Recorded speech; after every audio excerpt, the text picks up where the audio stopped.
Bapak Ibu Saudara-saudara, bagian pembacaan pada minggu pagi ini dari surat Rasul Paulus pada jemaat di Kolose, yaitu Kolose pasal 1 ayat 15 sampai dengan 23, yaitu tentang keutamaan Kristus. Demikianlah firman Tuhan. Keutamaan Kristus. Ia adalah gambar Allah yang tidak kelihatan, yang sulung lebih utama dari segala yang diciptakan. Karena di dalam Dialah telah diciptakan segala sesuatu yang ada di sorga dan yang ada di bumi, yang kelihatan dan yang tidak kelihatan, baik singgasana maupun kerajaan, baik pemerintah maupun penguasa, segala sesuatu diciptakan oleh Dia dan untuk Dia. Ia ada terlebih dahulu dari segala sesuatu, dan segala sesuatu ada di dalam Dia. Ialah kepala tubuh, yaitu jemaat. Ialah yang sulung yang pertama bangkit dari antara orang mati, sehingga yang lebih utama dalam segala sesuatu. Karena seluruh kepenuhan Allah berkenan diam di dalam Dia, dan oleh Dia Ia memperdamaikan segala sesuatu dengan dirinya, baik yang ada di bumi maupun yang ada di sorga, sesudah Ia mengadakan perdamaian oleh darah salib Kristus. Juga kamu yang dahulu hidup jauh dari Allah dan yang memusuhinya dalam hati dan pikiran seperti yang nyata dari perbuatan-perbuatanmu yang jahat. Sekarang diperdamaikannya di dalam tubuh jasmani Kristus oleh kematiannya, untuk menempatkan kamu kudus dan tak bercela dan tak bercacat di hadapannya. Sebab itu kamu harus bertekun dalam iman, tetap teguh dan tidak bergoncang, dan jangan mau digeser dari pengharapan Injil yang telah kamu dengar dan yang telah dikabarkan di seluruh alam di bawah langit, dan yang aku ini, Paulus, telah menjadi pelayannya. Sampai di situ jauh bagian pembacaan Alkitab. Pujian kepadamu ya Kristus Yesus selama-lamanya. Amin. Bapak Ibu Saudara-saudara yang dikasihi oleh Tuhan. Rasul Paulus berbicara tentang keutamaan Kristus kepada jemaat di Kolose, karena di Kolose itu ada persoalan. Persoalannya adalah dari pandangan aliran Gnostik yang mengajarkan bahwa Kristus itu cuma seperti seorang pemuda Yahudi dan manusia yang lebih dari manusia lain, dan Dia bukan Tuhan. Di tengah-tengah persoalan itu, maka Rasul Paulus tampil, dan disinilah pikiran tentang teologi, tentang Allah dari Rasul Paulus yang sulit sekali sebenarnya untuk kita dapat memahami. Tapi dia telah mengungkapkan bahwa sebenarnya segala sesuatu, bahkan dia sudah ada lebih awal, baik penguasa-penguasa, pemerintah-pemerintah dan apapun, itu berasal dari Dia dan untuk Dia. Dengan begitu, Bapak Ibu Saudara-saudara, pengalaman hidup kita bergereja selama ini, sepanjang kita hidup di tengah-tengah kehidupan persekutuan jemaat kita di Pengharapan maupun di Gospel Areus ini, interaksi sesama kita dengan semua ciptaan sesama manusia, kadang-kadang kala itu membentuk iman kita. Kalau Kristus itu yang diutamakan, mengapa banyak orang sudah menjadi anggota gereja, katakanlah GKI. Gereja Kristen Injili adalah gereja yang sejati karena memberitakan tentang Kristus itu. Tetapi kadang ketika orang sudah menjadi anggota GKI, tapi dia masuk pergi ke kelompok doa. Apa yang mau dicari? Kadang sudah menjadi anggota jemaat, harus berpindah. Nah, persoalan-persoalan ini, bahwa gereja Kristen Injili atau gereja adalah gereja yang sejati dengan mengutamakan Kristus yang adalah kepala gereja, itu pemahaman kita. Yesus adalah kepala gereja dan kita adalah tubuhnya. Tapi banyak orang ingin beralasan tidak ada Roh Kudus, berpindah. Persoalan-persoalan ini bukan persoalan yang baru, sudah selalu seperti itu terjadi. Dengan begitu gereja dibentuk dan didirikan oleh Tuhan Allah dan Kristus yang lebih utama di dalam gerejanya. Apapun. Karena itu kita memahami bahwa dalam gereja itu dikatakan dengan pemerintahan kristokrasi. Kristus yang memerintah atas gerejanya dan bukan manusia. Bukan pendeta. Karena dia yang diutamakan. Dia yang diutamakan. Karena itu persoalan-persoalan juga yang terjadi di Kolose. Karena itu jemaat bilang, tidak.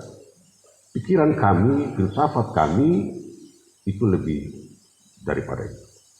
Maka Rasul Paulus bilang tidak. Dia lebih utama. Sebelum dunia dijadikan, dia sudah ada.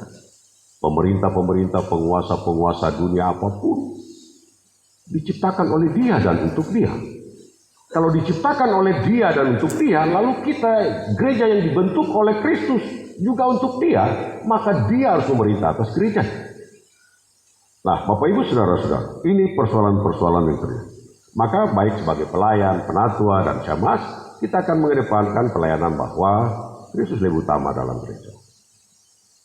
Tidak mungkin kita bilang, kita yang punya gereja, kita yang dulu di sini duluan, itu tidak bisa. Nama kita memang gospel, tapi kita adalah gereja. Karena gereja adalah orang-orang yang hidup, batu-batu yang hidup, yang dipanggil ke dalam persekutuan oleh Tuhan. Nah, Bapak Ibu Saudara-saudara, Paulus menyebut namanya secara langsung dalam sebagai orang yang menulis surat ini. Dia katakan, salam dari Paulus, salam ini kutulis dengan tanganku sendiri. Jadi jelas bahwa Rasul Paulus menulis surat ini kepada orang percaya dalam Kristus di Kolose pasal 1 ayat 1 sampai dengan 2. Walaupun Paulus sendiri belum pernah pergi ke Kolose atau dia melayani di sana, tetapi dia percaya bahwa apa yang akan dia sampaikan ini, sebab dia menyebut Epafras sebagai kawan dalam pelayanan yang telah berjuang supaya jemaat Tuhan berdiri teguh. Kolose 4 ayat 12. Paulus menyebut Epafras yang adalah orang penduduk Kolose, dianggap sebagai dia yang membentuk jemaat di Kolose. Kolose pasal 1 ayat 7, 8, 4, dan 12. Rasul Paulus menjelaskan keadaan yang timbul dalam kehidupan jemaat di Kolose, terutama yang melemahkan iman jemaat oleh karena ajaran-ajaran sesat yang melemahkan Kristus, bahwa mereka ajaran Gnostik mengatakan bahwa Kristus hanyalah manusia. Dia adalah seorang pemuda Yahudi yang lebih tinggi dari manusia lainnya. Karena itu Rasul Paulus berbicara tentang keutamaan daripada Kristus di tengah-tengah jemaat Kolose. Sebab ada pengajar-pengajar palsu yang aktif dalam lingkungan jemaat Kolose, terutama aliran tadi yaitu Gnostik, yang menganggap Yesus itu dipandang sebagai tokoh yang lebih tinggi dari manusia.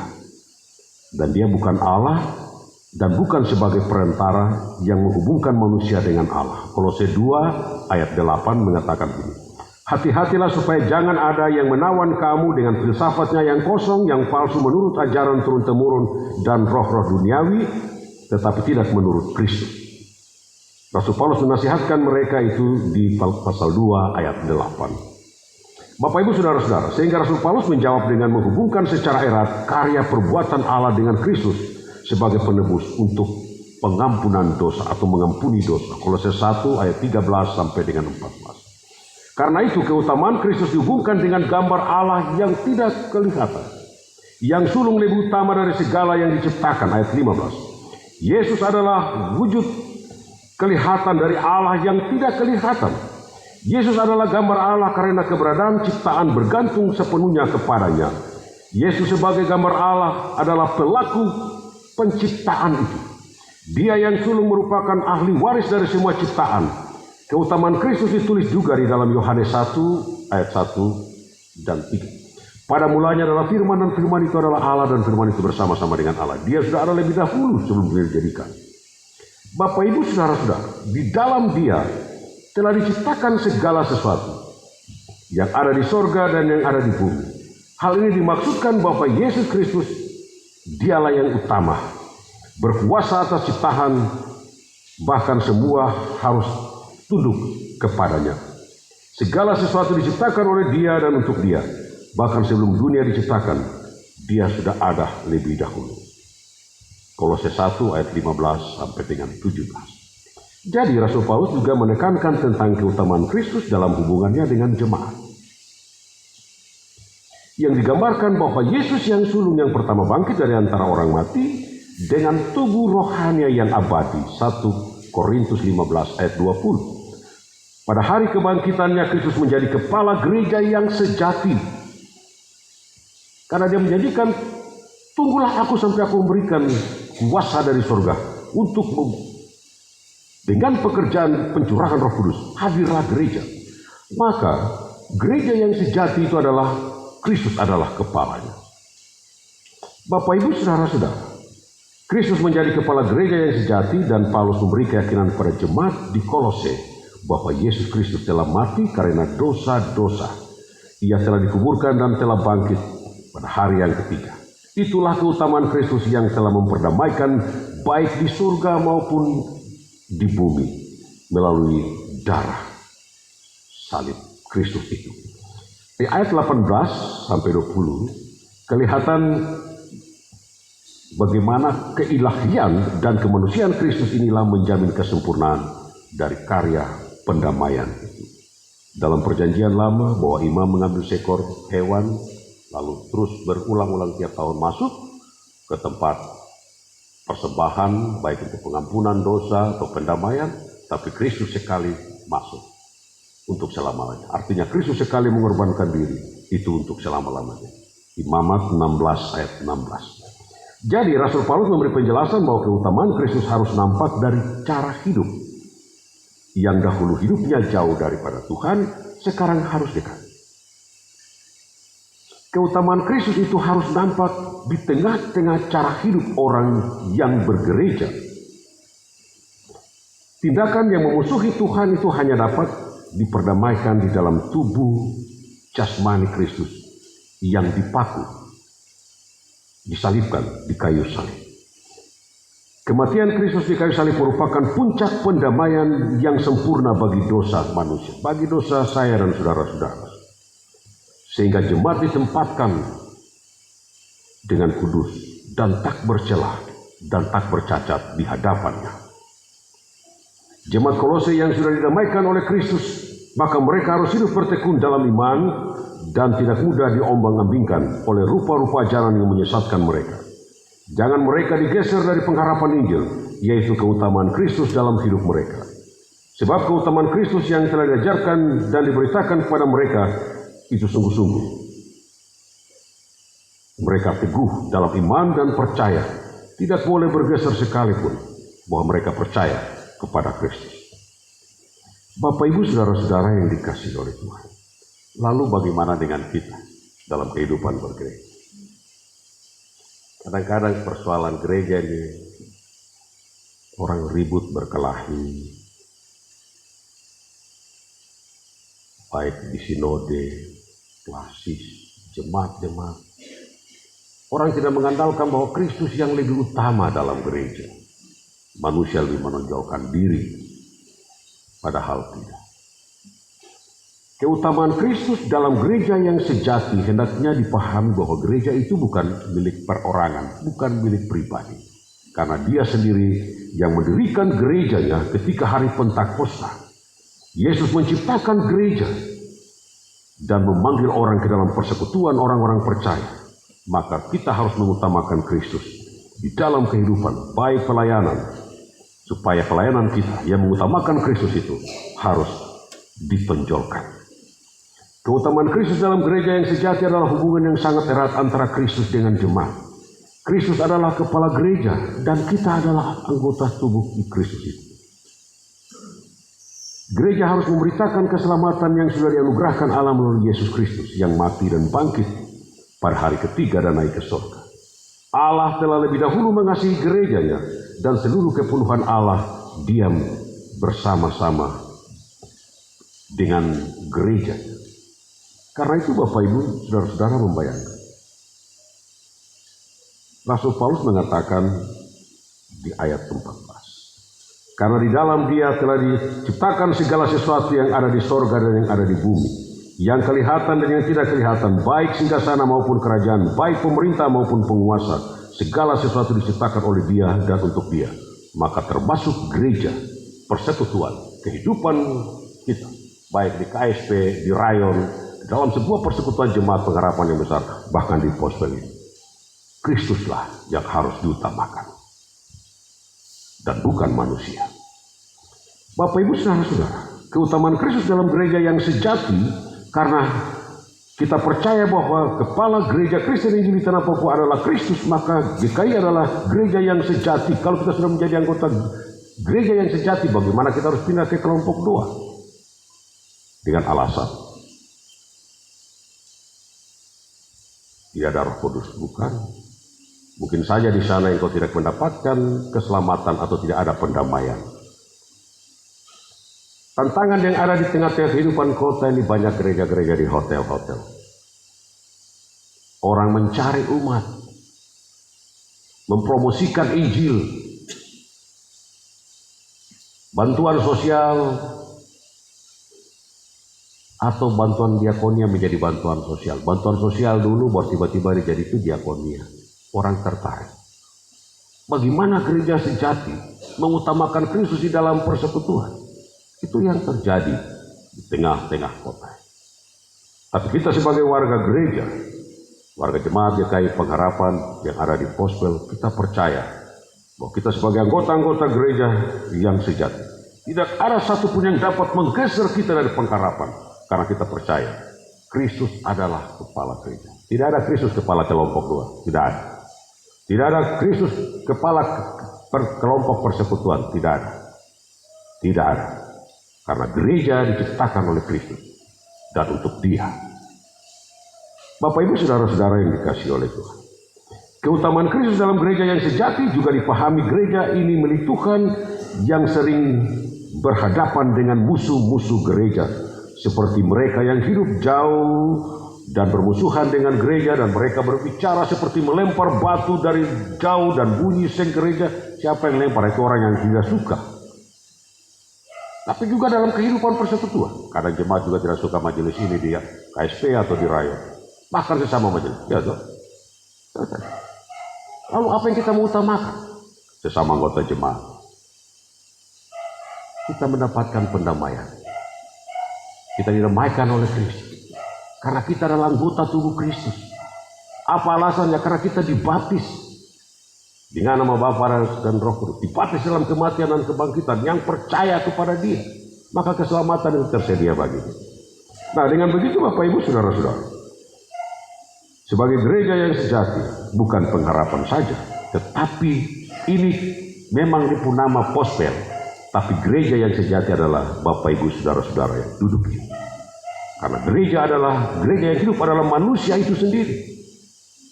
Tidak ada kita bawa gedung masuk surga, tidak ada.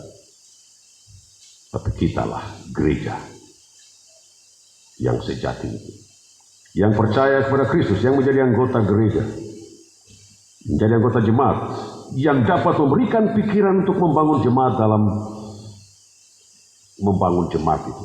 Sebab sering majelis juga dipersalahkan.